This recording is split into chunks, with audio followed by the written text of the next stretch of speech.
ખવડાવું તો ખરું ને પછી પલટી વાર પલટી વાર એટલે પણ તને એવું લાગે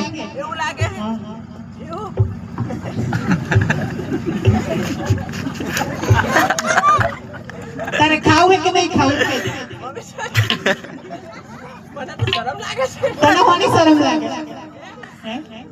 તમે તો મને ઘણું ખવડાવી પણ હું તમને ખવડાવું મારે તો નહીં ખાવું તું ખા તને ભૂખ લાગી મને ભૂખ નહીં લાગે ના એવું એ જમો જમો અને જાતે